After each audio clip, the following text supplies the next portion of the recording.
welcome to Daily Debrief from People's Dispatch. I'm Pragya, and today we talk about Nancy Pelosi in Taiwan, the CODESA report on Western Sahara, and Yemen extends the ceasefire until October. US House of Representatives Speaker has left Taiwan after a visit that sparked massive tension in the region. China strongly opposed her visit, which it says violates its sovereignty. The US has been eager to arm Taiwan as part of its strategy to encircle China and prevent its economic rise. Let's talk to Anish from People's Dispatch about what the US seems to be after over here. Hi Anish, welcome to the show again.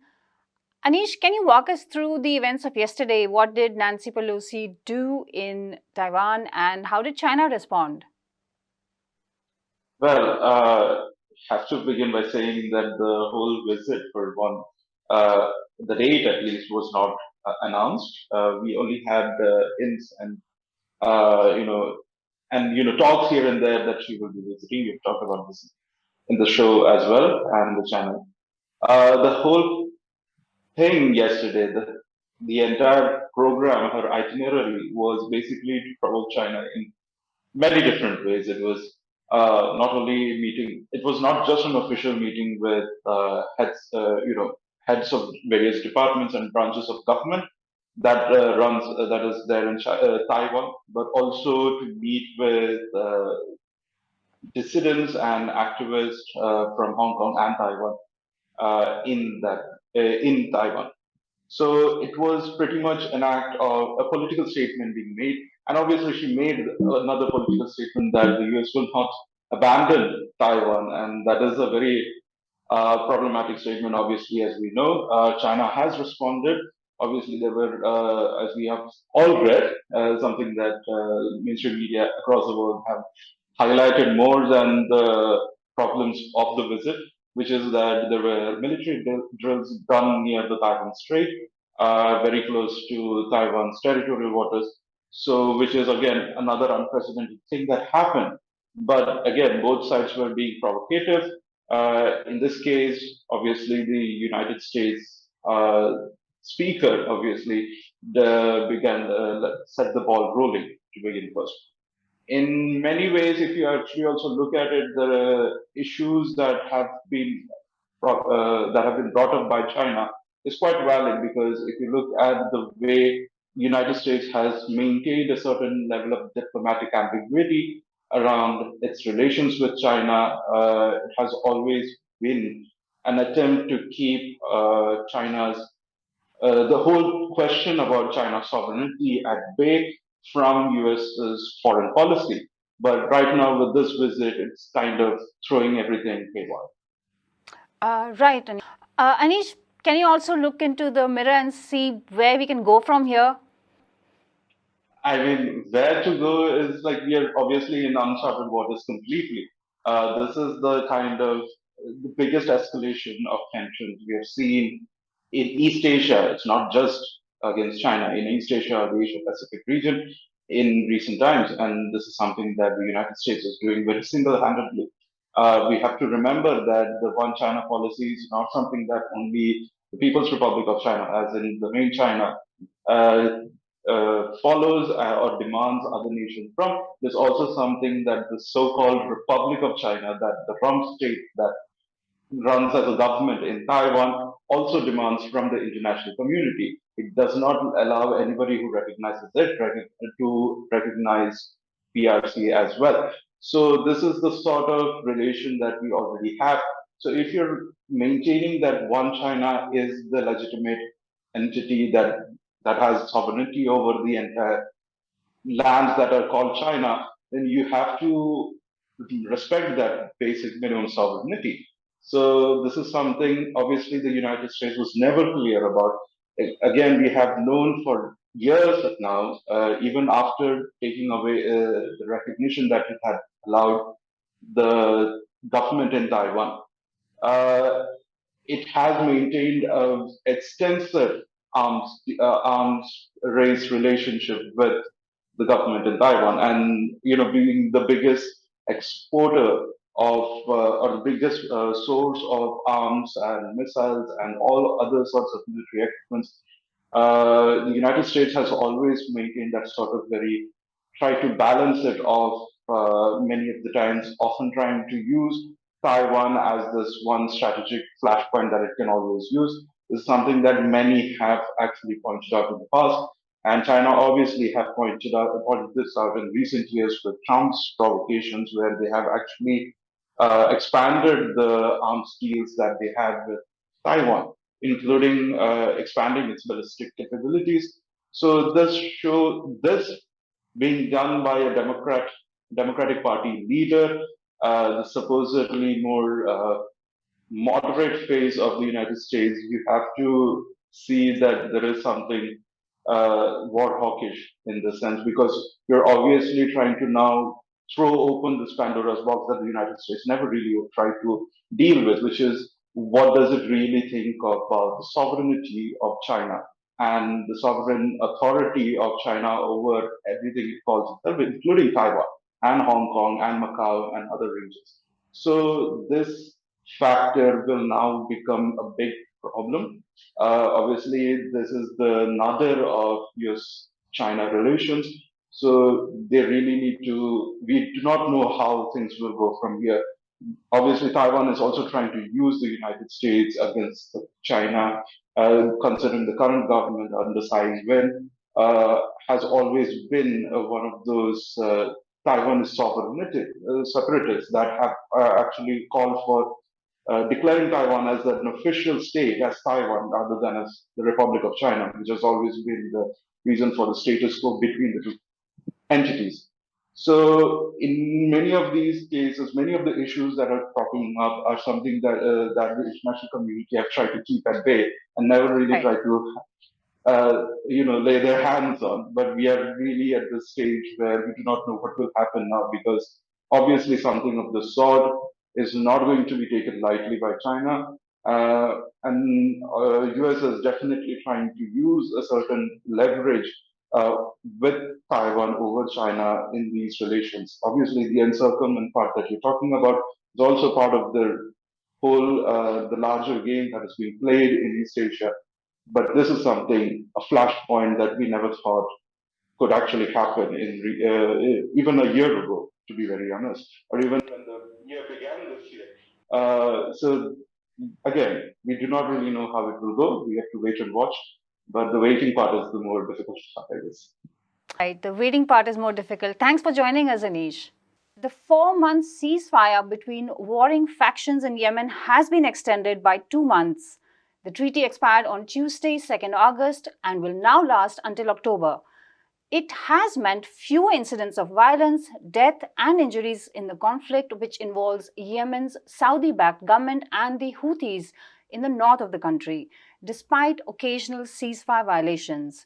Abdul from People's Dispatch has been following the story. Let's go over to him. Abdul, so what are the implications of this 2 month extension to the ceasefire? Well, I think this is a routine. It has become now a routine extension, it looks like, because the structural issues related to making the ceasefire more substantive and resolving the conflict, which is the real reason for the war, have not been addressed in last 4 months. So, of course, the ceasefire has its own advantages. Of course, it partially lifts the blockade imposed on Yemen, which has been the reason for humanitarian crisis there. And there are flights coming and going from Right. Sana'a airport. Then there are ships coming to Hodeida in a limited fashion.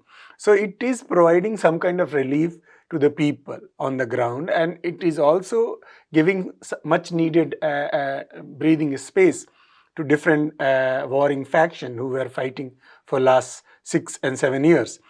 Apart from that, how to resolve the core issues, there is no progress on that.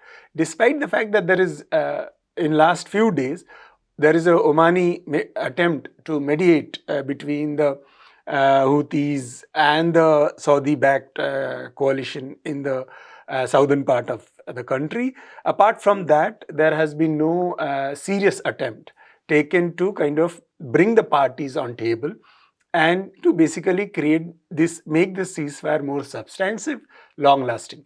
2 months, every 2 months, at the end of the 2 month, there is an anxiety, as you might have noticed in the news, Right. how the groups which are supplying humanitarian aid, they are anxious whether the ceasefire will be extended or not. The people on the ground who are stuck are anxious about the fate. So I think apart from extending the ceasefire for 2 months period, this is high time the international community and the UN press the parties of the war for serious negotiations.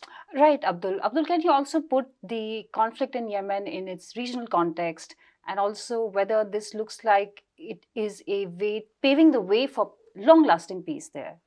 Well, we all know that Saudi Arabia and United States, Saudi Arabia and UAE are the two major players of a coalition, international coalition, which is fighting against the Houthis or the Yemeni government.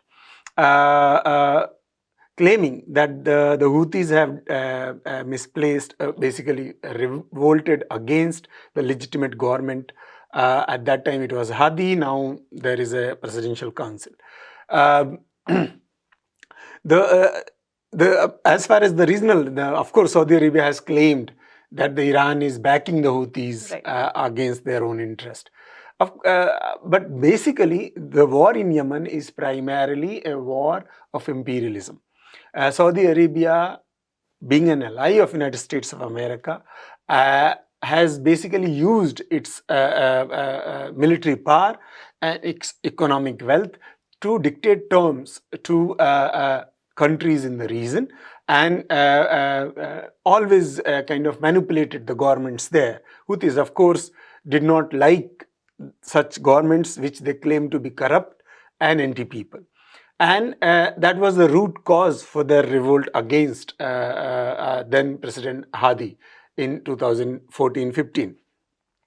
The war has been sustained so long primarily because of the US backing, consistent supply of armaments to Saudi Arabia. Even today, when there is a ceasefire going on, and despite the fact that Biden, when he became president in 2020, he claimed, despite his claims that US should withdraw whatever its role is there in the Yemen war, and despite the announcement that he's imposing a ban on arms sales to Saudi coalition. Right.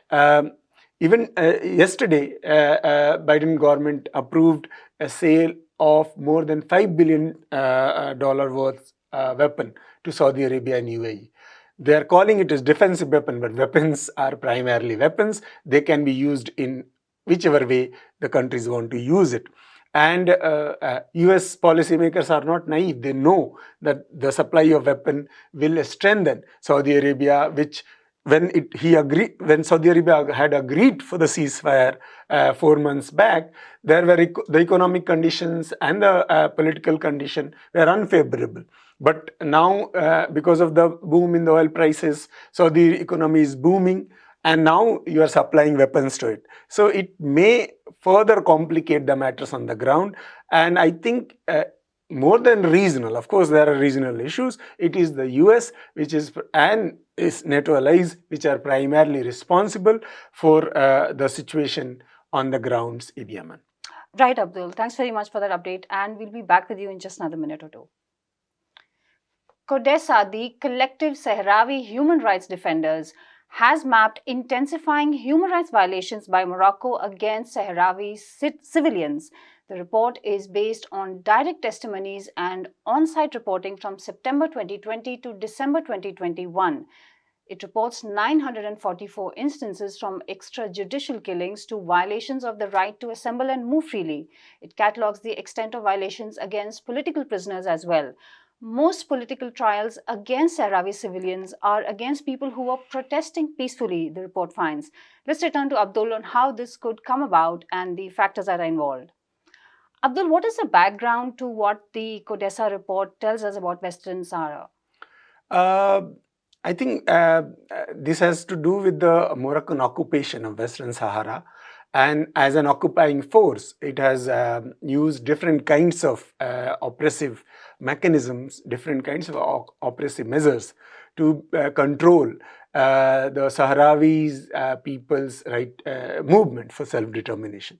As we know, Western Sahara was a Spanish colony until 1975, when Spain decided to withdraw its colonial rule from Western Sahara.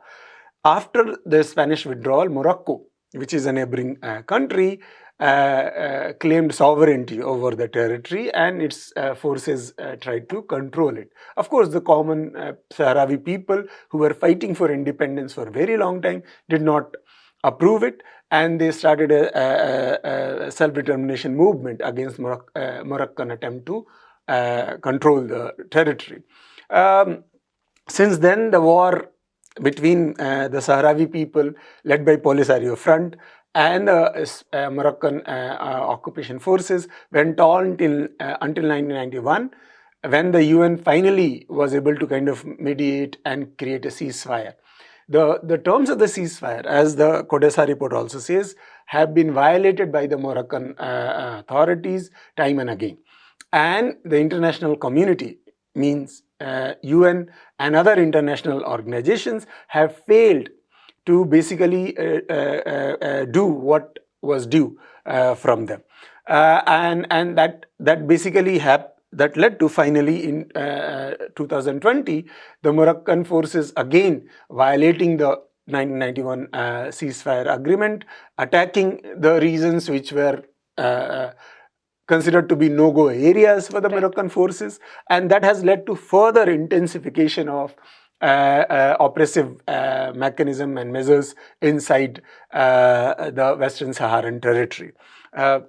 As you rightly pointed out, hundreds of Sahrawis have been imprisoned, they have been tortured in prison, their self-determination movement have been illegalized, there is an attempt to kind of oppress it, scores of people have been killed, and so on and so forth. So the real background of this particular report is the occupation of Western Sahara by the Moroccan authorities, Moroccan state, and the failure of the international community to do anything about it. Right, Abdul. Abdul, does the report also offer any suggestions or solutions for the way forward? Of course, the report mentions the immediate need of the UN to take up the terms of the ceasefire, which was agreed in 1991. It means organization of a referendum in the Western Sahara for the people of the territory to decide what they want, whether they want to maintain the status quo, the Moroccan occupation, or they want an independent state. That is the primary suggestion made by the CODESA report. Apart from that, it also asks Spain to intervene because as per the international conventions and laws, Spain, being a former colonial power, has a responsibility to kind of protect the Sahrawi people. And what we see that Spain, instead of kind of helping the Sahrawis to kind of get self-determination, has started building its relationship with Morocco.